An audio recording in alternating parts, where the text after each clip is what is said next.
বন্ধুরা, আরও একটি নতুন ভিডিওতে সবাইকে স্বাগতম। মূলত রাত 10:20-এ ঢাকা যাবে সুরভি 8 লঞ্চ, আর আমি ওই লঞ্চেই ঢাকা যাব। বাংলাদেশের দক্ষিণবঙ্গের দ্বীপ জেলার ভোলার ইলিশিয়া ঘাট থেকে।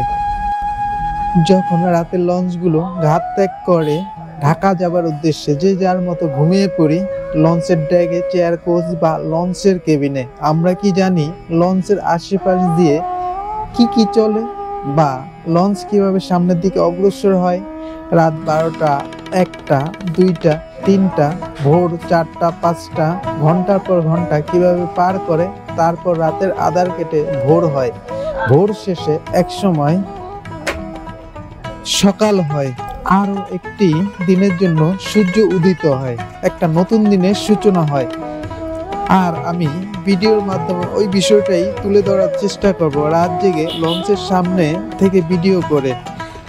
আরও দেখানোর চেষ্টা করব সকালের সদরঘাট, বাংলাদেশের আদি ঢাকা শহরের একটি নদীবন্দর, যাকে ঘিরে 19 শতকে একটি ব্যবসায়িক জনপদ গড়ে ওঠে। এই নদীবন্দরটি বুড়িগঙ্গা নদীর তীরে অবস্থিত।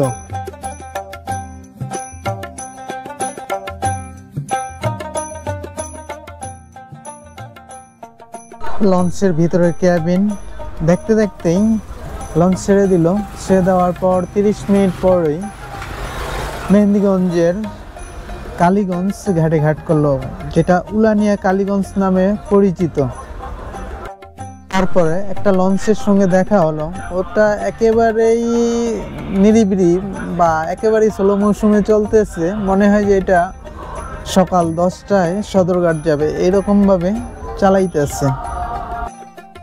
আর ভোলার ইলিশিয়া ঘাট থেকে ঢাকা সদরঘাট 195 কিলোমিটার, যেটা পাড়ি দিতে সময় লাগে 5 থেকে 6 ঘন্টা।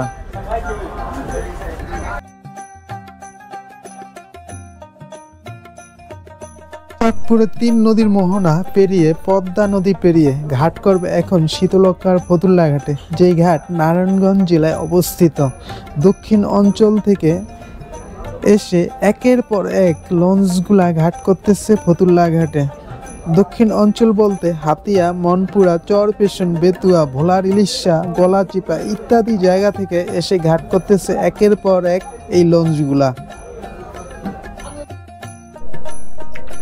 রাত এখন 3টা, চারদিকে শুনশান নীরবতা।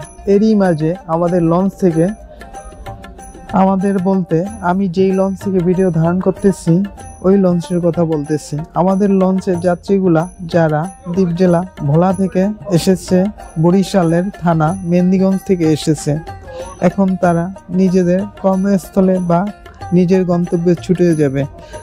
আমাদের লঞ্চ থেকে যে যাত্রীগুলা নামতেছে বা নামছে,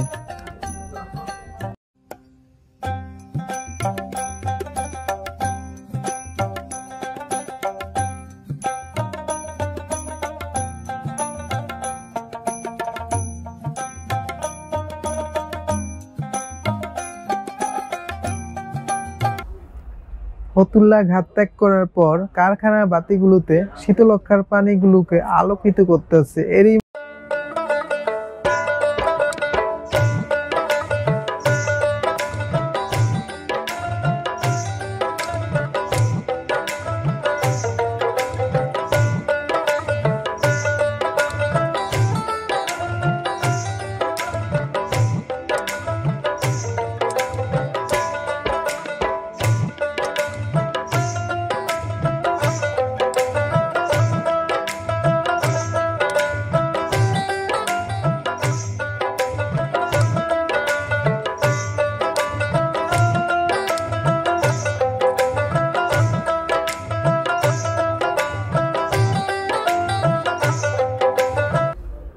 এরই মাঝে নিশিরাতে লঞ্চগুলো ছুটে চলছে বুড়িগঙ্গায় অবস্থিত সদরঘাটের উদ্দেশ্যে।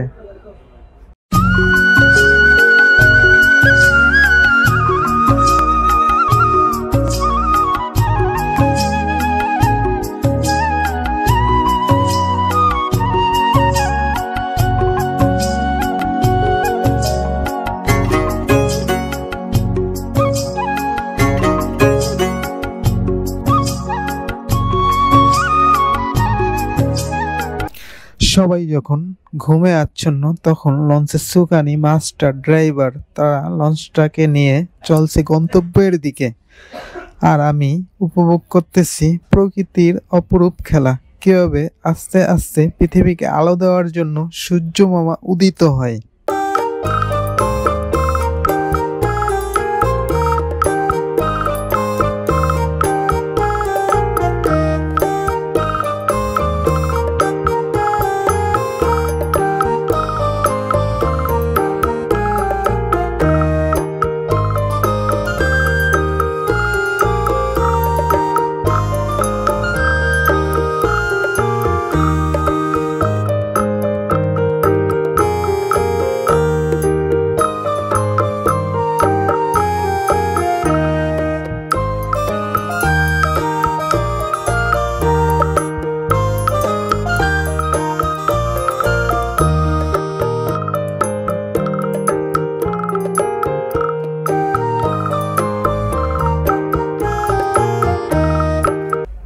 এর অতি নিকটে রয়েছে পুস্তক প্রকাশনালয়, ঘাটি, বাংলা বাজার, জগন্নাথ বিশ্ববিদ্যালয়, বলদা গার্ডেন এবং আহসান মঞ্জিল, এবং সর্বোপরি বিভিন্ন নদীর পরিবাহিত পণ্য, বিশেষ করে মাছ ও ফলের সুবিশাল সব আড়ত।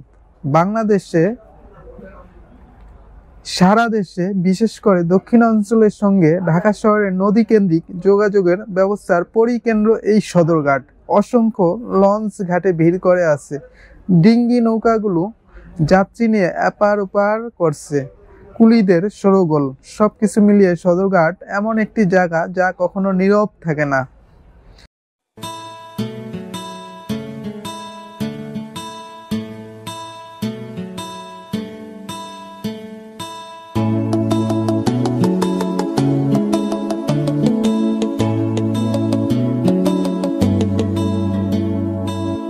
তোমার ঘরে বাস করে কারা হয় মনে জানো না, তোমার ঘরে বসত করে কয়জন মনে জানো না, তোমার ঘরে বসত করে।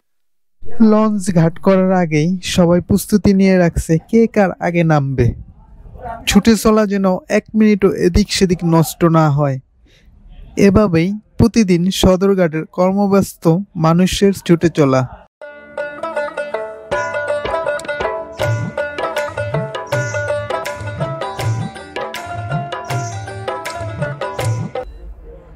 সদরঘাট বাংলাদেশের আদি ঢাকা শহরের একটি নদীবন্দর, যাকে ঘিরে 19 শতকে একটি ব্যবসায়িক জনপদ গড়ে ওঠে। বন্দরটি বুড়িগঙ্গা নদীর তীরে অবস্থিত। একবিংশ শতকের শুরুতে এটির গুরুত্ব অক্ষুণ্ণ রয়েছে। এর সন্নিহিত এলাকায় পুরান ঢাকা নামে প্রসিদ্ধিত।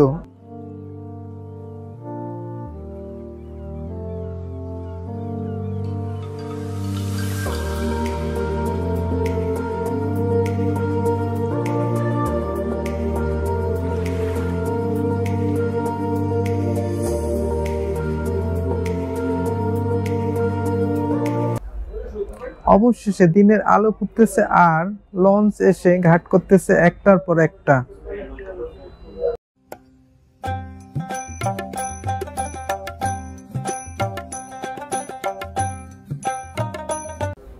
এই নদীবন্দর থেকে বাংলাদেশের দক্ষিণ অঞ্চলের এলাকাগুলোতে যেমন পটুয়াখালী, বরগুনা, ভোলা, ঝালকাঠি, মাদারীপুর, চাঁদপুর, খুলনা, হাতিয়া, বাগেরহাট গন্তব্যে লঞ্চ ও স্টিমার ছেড়ে যায়।